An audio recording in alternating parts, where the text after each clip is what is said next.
Buongiorno a tutti, insieme a Tina e Mila, le mascotte dei giochi olimpici e paraolimpici di Cortina 2000, ormai più famosi di Federica Brignone, iniziamo questo terzo appuntamento di Esportiamo Inclusione.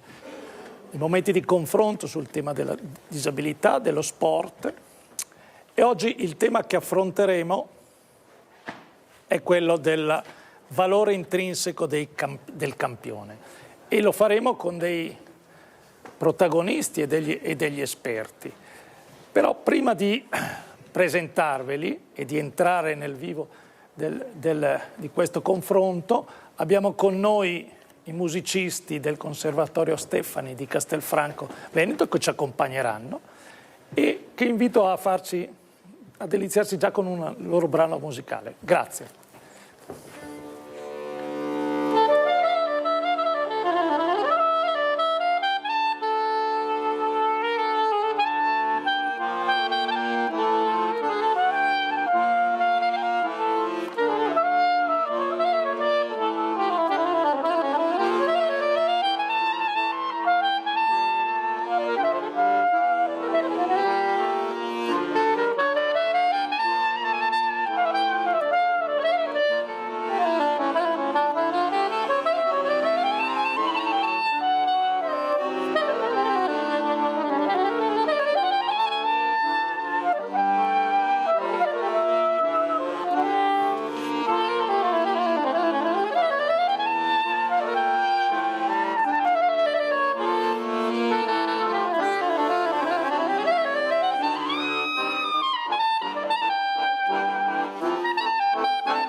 Avremo occasione ancora di sentirli perché accompagneranno con alcuni intermezzi musicali queste nostre conversazioni.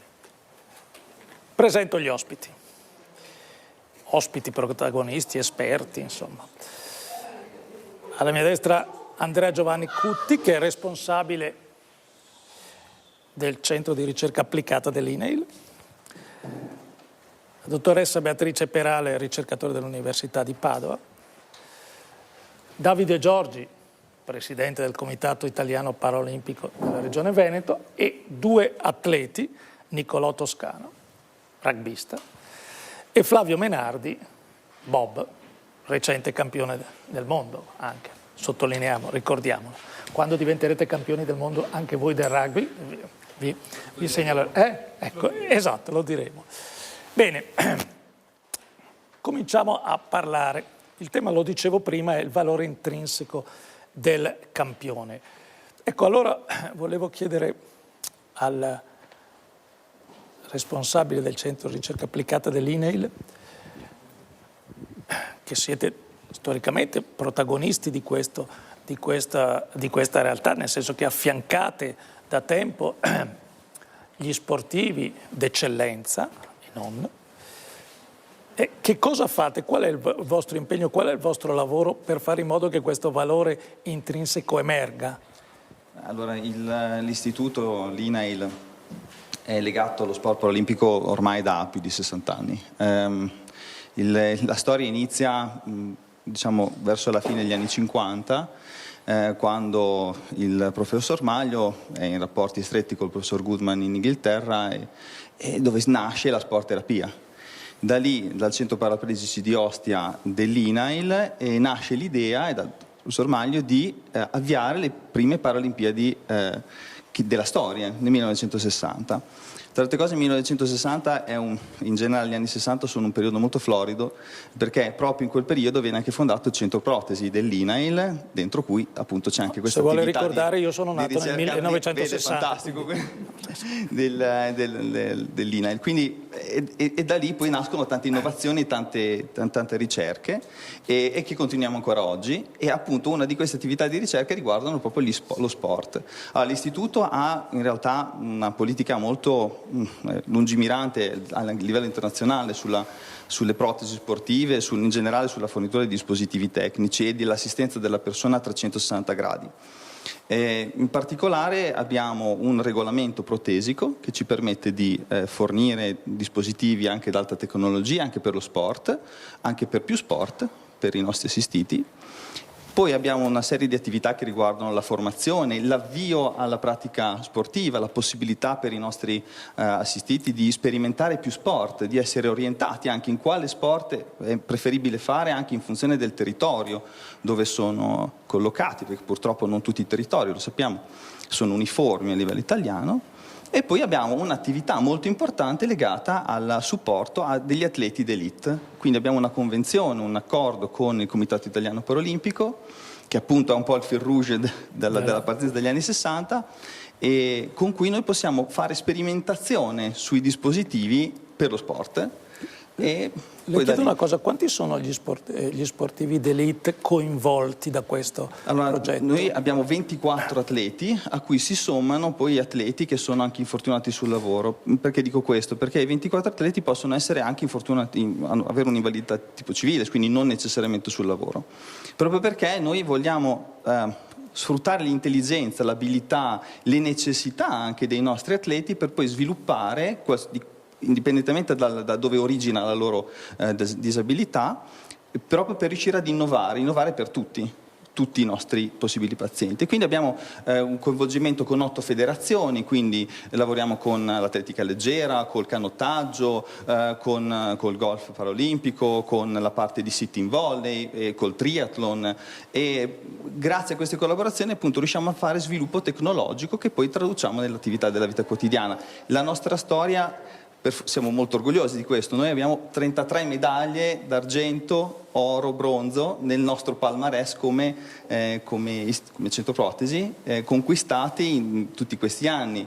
E qua devo dire che forse i primi grandissimi eventi sono quelli del 2004 con Stefano Lippi, con Roberto La Barbera, che hanno vinto dei bellissimi argenti, che hanno fatto Triestino Stefano Lippi, che poi hanno preso l'eredità di Alessandro Curis, che è stato uno dei più grandi campioni triestino dell'atletica paralimpica, per poi arrivare a Martina Caironi, Monica Contraffatto, Ambra Sabatini, Veronica Jacob Lebani e tutti gli altri del nostro... Sento, ricerca applicata, e quindi voi avete raggiunto tanti risultati, lei adesso ci ricordava tutti questi trofei olimpici, ma il prossimo obiettivo a cui state lavorando qual è? Ma allora, intanto ci godiamo un attimino le Paralimpiadi invernali, perché sono state molto ricche di attività e anche di supporto ai nostri atleti, che sono sempre molto bravi. Le prossime sfide sono sicuramente legate a Los Angeles 2028, quindi adesso quest'anno è ancora un anno di transizione, il prossimo anno sappiamo già che sarà un anno terribilmente impegnativo, perché bisogna conquistare le slot per poi accedere, e poi avremo l'evento. Le sfide sono diverse, abbiamo delle sfide tecnologiche, e in particolare legate devo dire una importante legata al clima, alla temperatura, alla termoregolazione, perché quando uno importa una protesi oppure deve usare un ausilio, questo va sul proprio corpo e può alterare la capacità di traspirazione, la sudorazione. Questo poi si porta dietro delle conseguenze non sempre buone, per cui abbiamo necessità di sviluppare nuove tecnologie legate alla possibilità di termoregolazione. Lo sperimentiamo anche quando andiamo a fare una corsa, insomma, quanto sia affaticante e possa pesare la temperatura eccessiva. Poi abbiamo un problema legato alla regolazione dei volumi, i volumi degli arti, che possono cambiare un po' quando noi prendiamo scarpe diverse. Non è sempre detto che la scarpa vada bene in funzione della giornata. Stessa cosa quando uno ha una protesi. E in questo è molto importante il lavoro che stiamo facendo sui materiali, quindi usare materiali che meglio si adattino ai disegni protesici, che meglio si adattino alle persone, per andare più in sinergia con il loro corpo.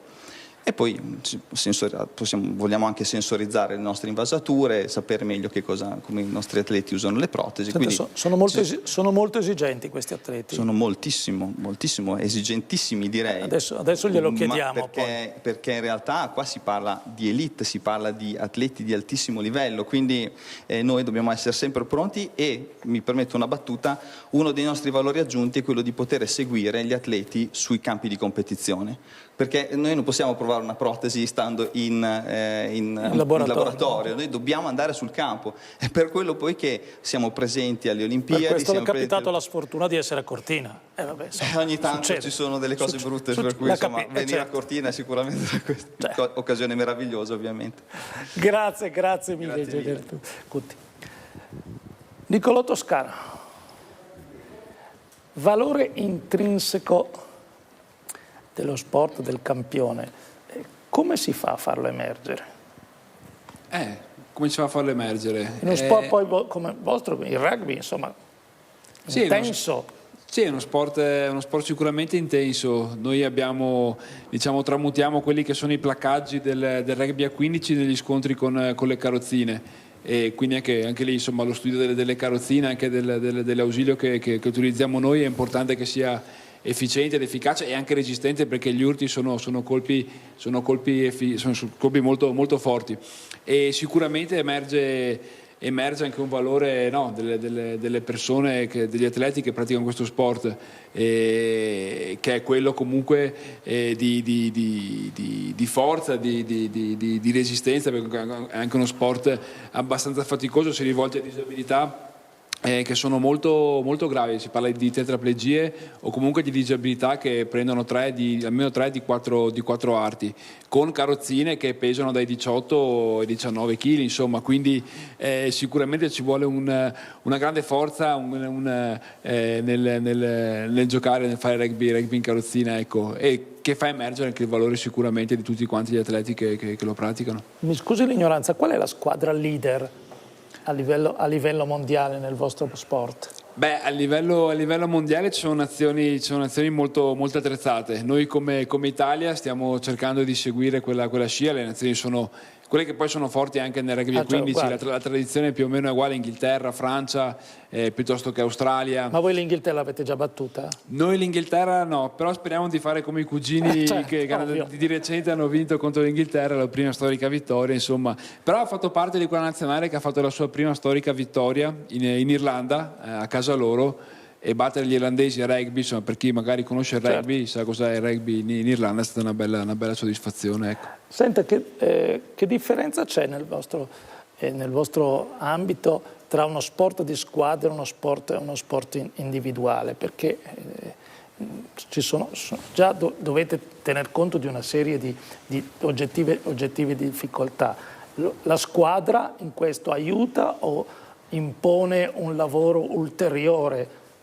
No, per tanti versi ti aiuta, perché comunque lo sport di squadra ti mette a confronto con altre persone che hanno la tua stessa disabilità e che magari vivono la loro condizione da più tempo, e quindi molto banalmente anche in gesti che sono quotidiani nello sport di squadra, cioè vivere lo spogliatoio, quindi cambiarsi insieme come si fa prima di iniziare l'allenamento piuttosto che una partita. Una persona che inizia, che quindi magari vive anche da poco la sua disabilità, si confronta con persone che la vivono da più tempo, che fanno dei gesti quotidiani come quello di vestirsi, di cambiarsi all'interno di uno spogliatoio, e quindi poi diventano utili a quella persona che li può praticare poi nel resto della vita quotidiana. E sicuramente avere delle nozioni da chi vive più tempo una disabilità è molto più utile per una persona che magari si approccia per le prime volte nel mondo dello sport, appunto in uno sport di squadra, ecco. Le carrozzine che usate, lei prima diceva 18-19 kg, cosa hanno di particolare? Metalli particolari? No, sono molto corazzate, sono molto pesanti e molto corazzate, perché gli urti sono veramente, veramente importanti. È uno sport che insomma ha in sé una bella spettacolarità. Una cosa che impressiona sempre le persone quando vengono a vedere le partite è il rumore. È il rumore delle carrozzine che si scontrano, perché proprio è forte, è un rumore vigoroso, importante, insomma, e spesso lascia impressionate le persone. Bene, grazie. Grazie a voi. Ci proponete un altro brano musicale? Grazie. dicono dalla regia di presentarvi i pezzi che eseguiamo, e con piacere. Allora abbiamo eseguito prima Nostalgia del presente di un compositore e sassofonista italiano, e adesso uno dei più celebri temi degli ultimi decenni di Ennio Morricone, tratto dal film The Mission. Grazie.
Grazie.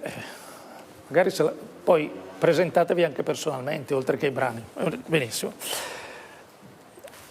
Una curiosità prima di passare, perché mi ha incuriosito molto la descrizione di queste corazzate con cui scendono in campo. L'INAIL ha dato il suo contributo tecnologico in questo caso o no? L'INAIL tenta di dare sempre il suo contributo tecnologico e di supporto, però sì, c'è tanta attività di ricerca legato al mondo delle carrozzine per il rugby, perché come si diceva prima devono resistere degli impatti veramente impressionanti. Io raccomando a tutti i telespettatori, se possono, di andare a vedere una partita, perché è veramente emozionante, sono veramente dei fantastici atleti, veramente. Bene, grazie. Beatrice Perale, il valore intrinseco del campione, ricordavamo, la medicina, lei si è specializzata in questo, che cosa fa e che cosa può fare per fare in modo che queste qualità, queste capacità, questi talenti emergano con forza? Prima parlavamo di sportivi d'élite, certo, naturalmente l'universo a cui sono interessati i progressi della medicina è molto più vasto, però qua siamo in un ambito olimpico, parliamo di campioni. Ecco, il contributo che la medicina sta dando e qual è? In quale direzione va?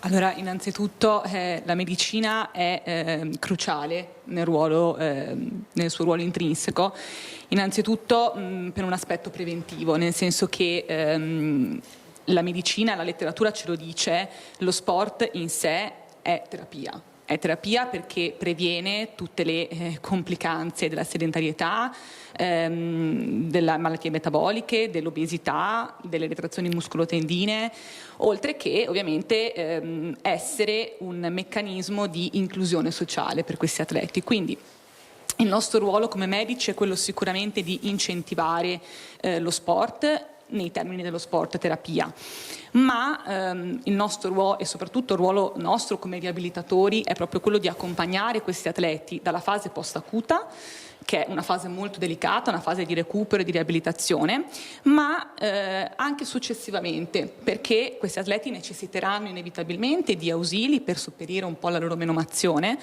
e quindi il ruolo nostro come medici e come medici fisiatri è proprio quello di prescrivere l'ausilio più adeguato, più idoneo, per convivere con questa disabilità.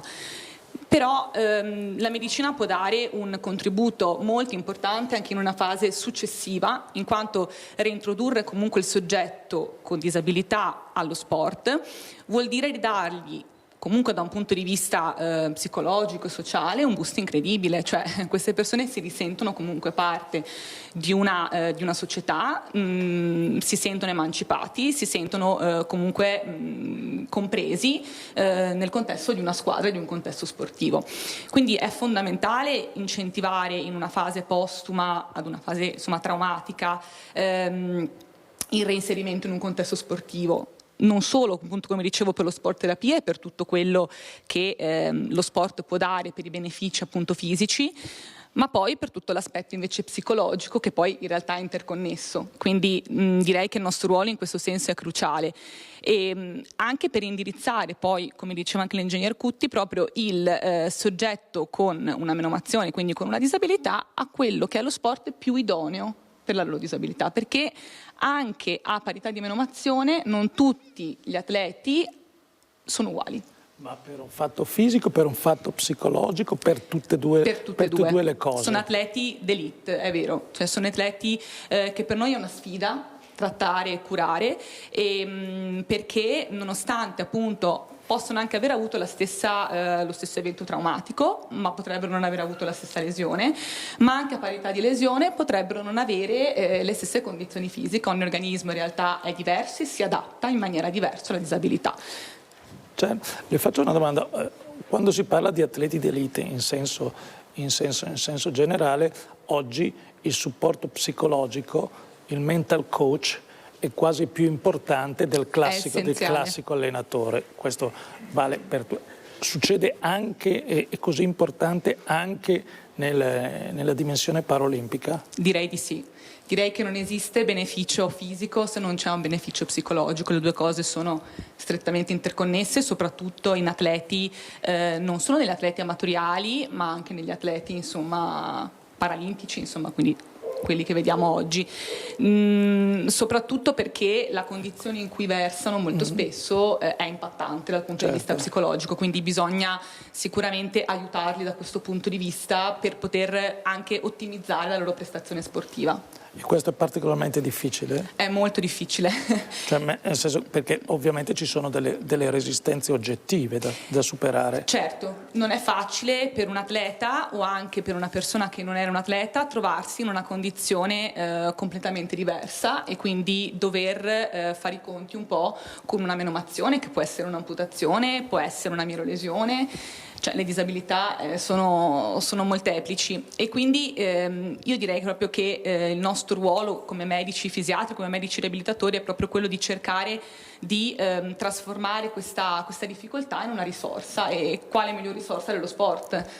Certo, le faccio un'altra domanda, perché prima chiacchierando delle varie discipline olimpiche e paraolimpiche si sottolineava che il curling ha avuto un grande successo nelle discipline olimpiche, ma lo sta avendo anche come disciplina paraolimpica, e notavamo che l'età media degli sportivi è piuttosto elevata, il che ovviamente dà una speranza a tutti. Però da questo punto di vista le faccio una domanda: ci sono però discipline in cui il fattore anagrafico è un fattore fondamentale. Come si gestisce il post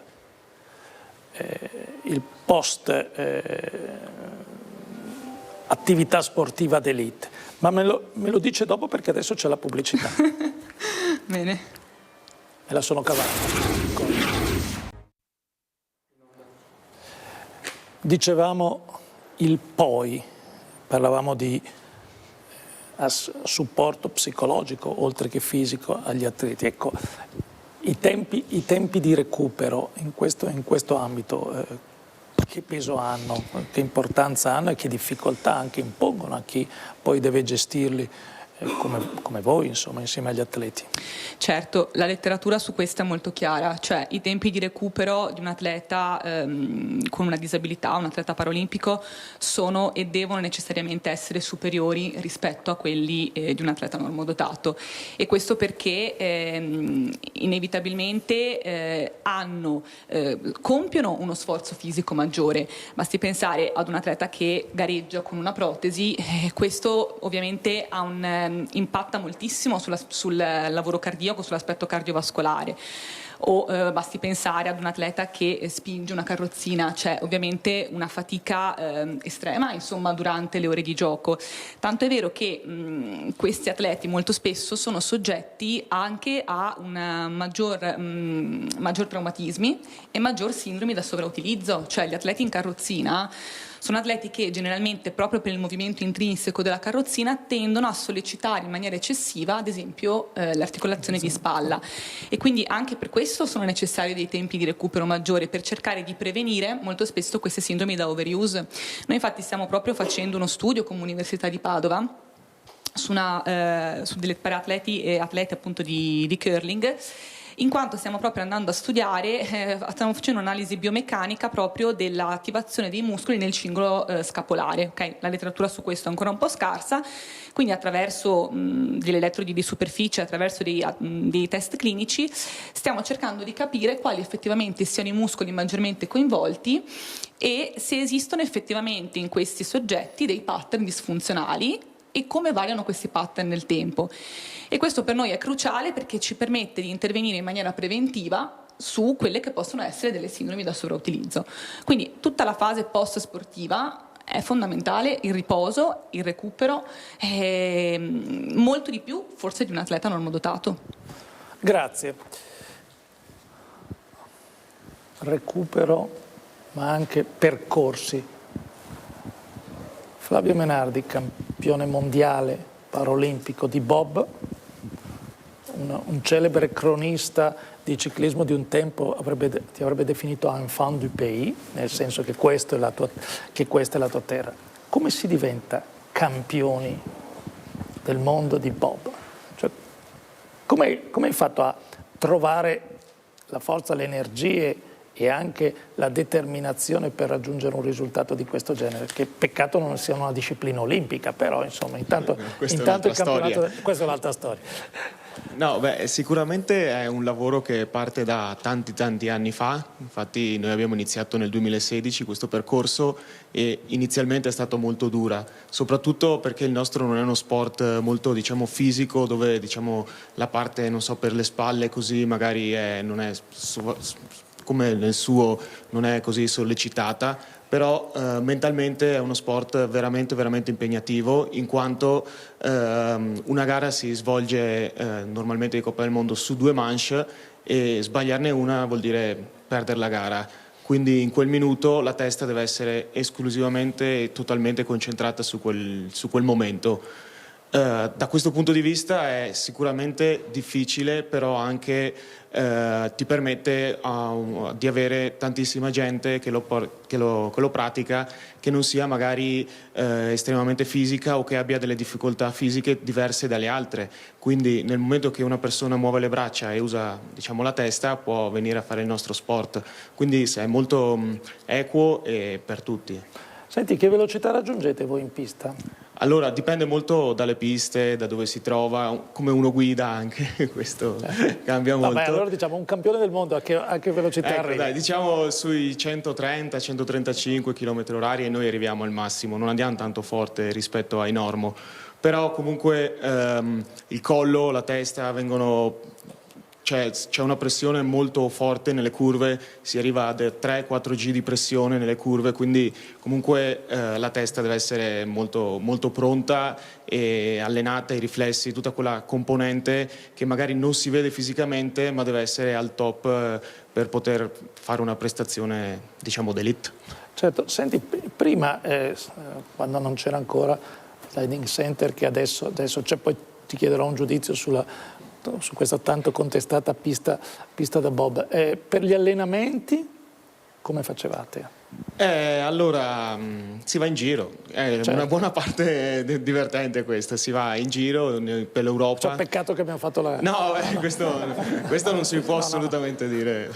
No, si va in giro per l'Europa e si fanno discese, ci sono gli allenatori che ti controllano, ti correggono la linea e più discese si fa e meglio è. Infatti adesso avere la pista qua in casa è sicuramente un qualcosa che ci può dare una spinta in più per alzare tantissimo l'asticella e rimanere, diciamo, al top. Com'è questa pista monti? Bella, io l'ho provata a dicembre, molto molto divertente, molto tecnica, ti fa arrabbiare molto perché... Certo. Scusa, siccome normalmente noi non andiamo in bob, cioè uno si arrabbia quando nel bob? Uno si arrabbia quando non riesce a fare quello che vorrebbe, quindi... Sì, questo succede anche a noi, ma insomma, però ecco, su una cosa che viaggia a 130-150 capisco che Esatto. le arrabbiature siano più... Sì, sono molto veloci e molte generalmente. No, comunque ti arrabbi quando non riesci a fare la linea che vuoi, quando non riesci a fare quello che vuoi, perché questa pista è veramente molto tecnica. La parte alta soprattutto è difficile, non sembra, perché a vederla così sembra molto facile, però è molto difficile la parte alta. Poi sotto si va molto veloci, sui 130, 138 il bob a 4, quindi insomma su un minuto di gara scarso è una bella velocità. Ecco. Senti, siccome qua noi parliamo del valore del campione, cosa è stato più difficile per te nel riuscire a fare emergere le tue qualità di campione? E chi ti ha sostenuto? È una cosa molto difficile questa domanda. Dal mio punto di vista, allora, che mi ha sostenuto sicuramente gli allenatori, il club, tutti quelli che ci sostengono sempre e ci permettono di fare attività, perché senza di loro uno può essere il più forte campione che ci sia, ma senza le persone che ti danno una mano e ti seguono non arriva da nessuna parte. E dentro di me, diciamo, non lo so, insomma, è venuto molto bene quelle discese e insomma si vede che qualcosa è scattato e, insomma. No, te lo chiedevo perché tu prima hai sottolineato che a differenza di altre discipline la vostra non è una disciplina che richiede, sì, certamente richiede una preparazione fisica, però è molto più un lavoro di tecnica e di testa. Ecco, su questo tu hai dovuto lavorare, immagino. O ti è venuto naturale? Sei un talento naturale? No, vorrei essere un talento naturale. Diciamo, io non ho nessun mental coach né niente. Ho cercato di rimanere il più concentrato possibile. Sicuramente per alzare l'asticella dovrei seguire un'altra strada diversa da quella che, diciamo, sto facendo dentro di me da solo con la mia testa, perché la parte esterna di guida comunque ci sono gli allenatori che ti dicono come farla, e avere un mental coach sicuramente ti permette di arrivare a un altro livello. Però al momento sì, sono andato bene da solo. Vabbè, però puoi far due chiacchiere poi con la Teresa Perale. Volentieri. Anche con l'INAI magari certo, ci studiano qualcosa. Esatto, vedi. Oltre che occasioni di confronto possono essere anche occasioni di incontro queste, quindi bene. Grazie della tua testimonianza. Poi ancora un po' di musica? Prego. Oltre al brano vi presentate. Grazie direttore, allora noi siamo Lorenzo Dalla Rosa, fisarmonicista del Conservatorio di Castelfranco Veneto, Stefani, e il maestro, docente oltretutto della cattedra di sassofono, Luis Lanzarini, e adesso vi proponiamo un brano di Astor Piazzolla, famosissimo, che conoscerete tutti, che è Libertango.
bravissimi. Grazie anche per queste scelte musicali, insomma, molto gradevoli. Prima di interrogare Davide, vi chiedo un'informazione.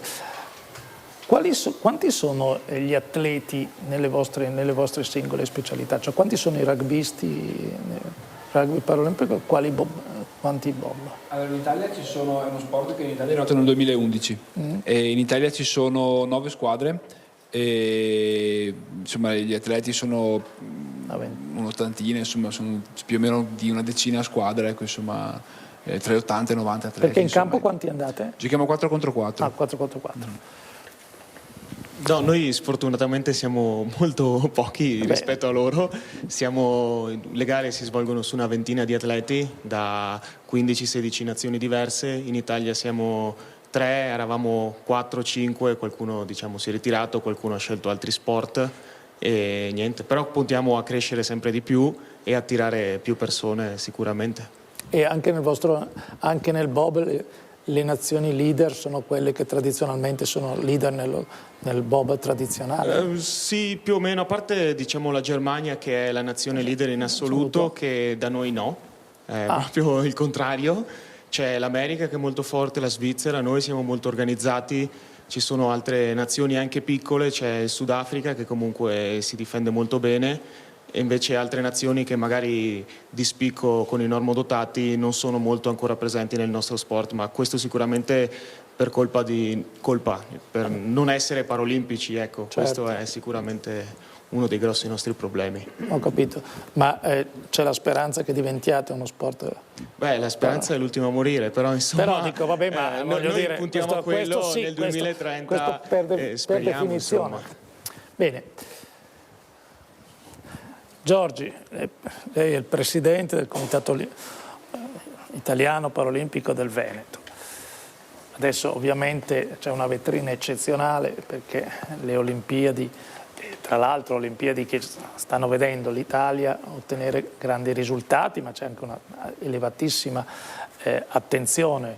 Io stesso prima dicevo che sono stato alcuni giorni quando c'erano i giochi olimpici e la città era molto viva, ma anche oggi l'ho trovata molto viva, piena di gente, quindi anche questo è segno d'attenzione. Quindi momento particolarmente favorevole. Tuttavia, puntini, vada avanti lei.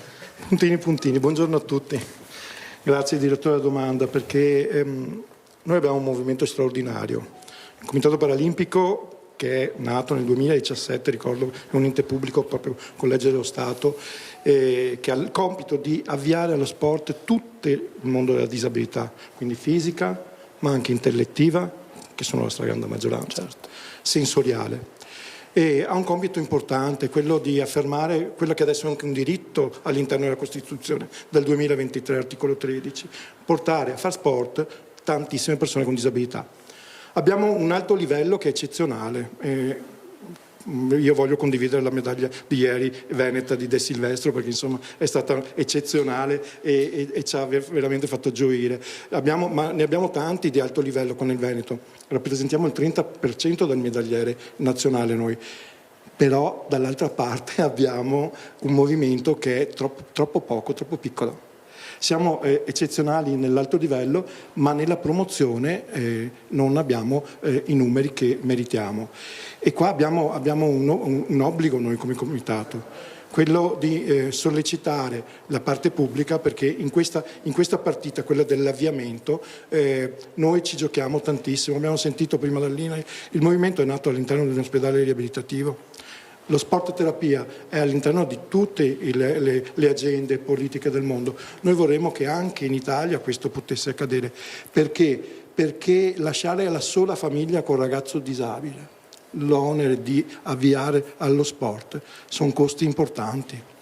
Però se io dovessi chiedere per esempio a Nicolò, quanti della tua squadra, ha 35 anni lui, quanti della tua squadra fanno, e ne avrebbero diritto, 2 cicli di riabilitazione all'anno loro avrebbero, giusto dottoressa, come diritto? Quanti la fanno?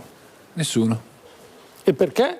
perché non ne hanno bisogno. E quindi se noi potessimo inserire l'attività sportiva all'interno del menù che un medico può prescrivere, prescriveremo un'attività che gli consente di non accedere all'attività quella ordinaria sanitaria. Abbatte i costi, perché un costo di terapia costa 3 volte tanto di un percorso sportivo, e risparmieremo e renderemo più felici i nostri ragazzi. E questa cosa qua è una cosa che noi del Comitato Paralimpico stiamo continuando a dirla e vogliamo affermarla nei prossimi anni in maniera sempre più forte e farla entrare all'interno delle agende regionali e agende nazionali. Ma qual è l'ostacolo maggiore? Culturale. Cioè? Noi abbiamo concluso proprio recentemente 4 accordi a livello veneto con l'università, perché vogliamo che il tema paralimpico entri dentro ai temi di formazione medico, degli operatori sanitari come i fisioterapisti nel mondo dello sport, e nel mondo dell'economia, perché è importante che misurare quello che poi fai. E questa cosa qua fino ad oggi non è mai stata fatta, è stato fatto solo un avviamento come fa il CONI promozionale di attività sportiva, senza misurazione, senza coinvolgere gli enti, e questa cosa qua la stiamo organizzando dal 2017. In questo ultimo mandato prenderà sempre ancora più corpo. Io conto molto sulle nostre università, le università venete, perché hanno competenze importanti, abbiamo fiore di ricercatori e possiamo veramente la materia paralimpica svincolarla e renderla accessibile al mondo scientifico, dove deve trovare casa per l'appropriatezza della prescrizione e l'efficacia poi dell'intervento. Adesso ritorno a lei, ma c'è davvero, non so chi vuole rispondere di due, questo ostacolo culturale anche nel mondo scientifico, nel mondo universitario? Dal nostro punto di vista sì, posso confermarlo. Molto spesso c'è un ostacolo culturale che determina poi un ostacolo anche fisico, perché molto spesso questi atleti non hanno le infrastrutture adeguate, si trovano molto spesso a dover loro stessi sopperire a dei costi per le attrezzature, quindi insomma secondo me sì, c'è proprio un ostacolo da tanti punti di vista che nasce forse proprio da un ostacolo culturale. Non so se lei, ingegner Cutti, vuole... Ma io commento sul fatto che noi abbiamo la possibilità di andare a insegnare soprattutto nelle scuole di tecnica ortopedica e di ingegneria. Gli ingegneri, i giovani ingegneri sono entusiasti quando si parla di sport paralimpico, perché è per l'ingegnere che alcuni l'hanno definite un po' arida, ma non è così, nel senso che per noi la possibilità di sviluppare dispositivi che siano utili per la persona, che possano aiutare a fare attività sempre più di alto livello, ma anche soltanto decidere non sto più in casa, vado fuori e faccio attività, è bellissimo. Cioè c'è grande sensibilità nel mondo della parte tecnica e ingegneristica sotto questo punto di vista, e i ragazzi sono appassionatissimi di queste opportunità, e sarebbe bello che riuscissero anche a trovare degli sbocchi professionali legati allo sviluppo di dispositivi per il mondo paralimpico. Quindi ci vuole anche un po' di estro, un po' di sensibilità imprenditoriale, secondo me, anche da questo punto di vista, guardando ad aziende che possano vedere anche in questo un buon investimento, perché anche quello è, e poter quindi dare lavoro a questi ragazzi, e in questo modo poi creare un bel circolo virtuoso legato al mondo non soltanto dell'assistenza, ma proprio dell'imprenditorialità. Ricordiamoci sempre, i migliori dispositivi nascono dagli atleti, quindi gli atleti vanno ascoltati e da lì poi partiamo per fare qualcosa per tutto il movimento. Grazie. Senta, lei adesso ha individuato alcuni punti critici così, ma mi dica questo: se domani improvvisamente la nominassero ministro dello sport, non assessore regionale, ministro dello sport, le 3 cose che farebbe immediatamente? Allora, mi precipiterei subito dal ministro della salute e gli direi: vuoi risparmiare? E quindi, normalmente è un elemento che colpisce. Però. Perché quello che noi chiediamo è non di aggiungere una spesa, ma di dare ai medici la possibilità di prescrivere questa attività come alternativa all'attività sportiva.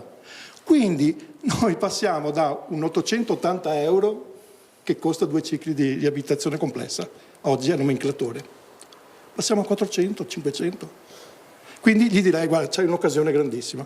Secondo, andrei da quello del turismo e gli direi: guardate, visto che siamo in tema turismo, certo, inclusivo, turismo inclusivo. abbiamo un'occasione bellissima, quella di poter ospitare qua nel Veneto, ma in tutta Italia, turisti sportivi con disabilità, sono 6 milioni a livello europeo, e possiamo cominciare anche a giocarcela su un altro campo, quello del turismo. Terza cosa, gli direi: gli ausili, cominciamo a immaginare che questi possano essere sì finanziati dallo Stato, ma anche aprire alle fondazioni, tanti gli istituti che oggi possono e vorrebbero contribuire, mettendo a regime questi sistemi, perché facendo così facciamo tutti la nostra parte. Bene, vedo che c'è già un programma politico pronto. Ultimo intermezzo musicale, che cosa ci proponete? Ma per chiudere avevamo pensato di portare uno, se non il brano italiano più celebre di Domenico Modugno, Nel blu dipinto di blu, e vi ringraziamo e vi salutiamo. Siamo noi a ringraziarvi. Siamo stati Prego. onorati. Grazie.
Grazie, bravissimi. Ed è sorprendente con 2 strumenti musicali quante musiche siamo. Grazie. Stiamo concludendo questa conversazione. Nel blu dipinto di blu, sogni, obiettivi, ambizioni. Ecco, vi chiedo di raccontarci quali sono le vostre ambizioni sportive. Qual è il traguardo, il prossimo traguardo che vorreste raggiungere?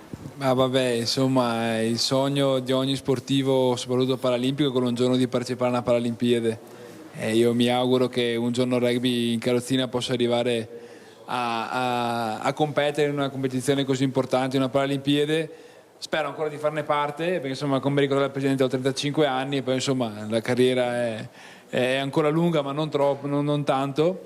Per quanti anni ancora voi?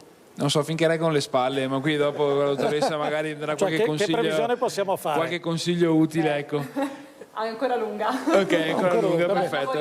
Diciamo che hai un paio di Olimpiadi possibili. Era rassicurante. No, il sogno è quello, ecco, a livello sportivo è quello. Dopo c'è tutto un contorno ovviamente, ma il sogno sportivo è sicuramente quello. Perfetto. Tu Flavio hai vinto, sei già campione del mondo.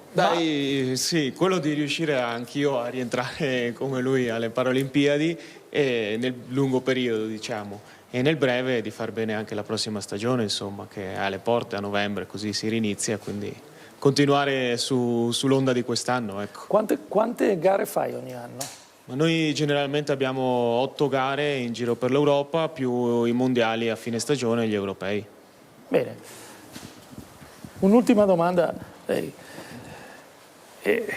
prima ha detto che c'è un'elite molto forte e i risultati lo testimoniano, ma c'è una base ristretta. E come si concilia queste cose? Perché normalmente la forza dell'elite è il frutto di una base molto ampia, quindi della capacità di selezionare. Invece si è creata questa miscela un po' miracolosa. Ha 30 secondi per spiegarci. Solo noi italiani sappiamo fare queste cose, perché arrivare settimi sul ranking internazionale con 30.000 atleti in tutta quanta Italia, quando la Germania ne hanno 300.000, solo noi italiani sappiamo far festa coi fichi secchi. Va bene, grazie. E con questa battuta abbiamo concluso la nostra conversazione. Grazie a tutti, buona fortuna per la vostra attività sportiva. Grazie ancora per averci seguito. Bene.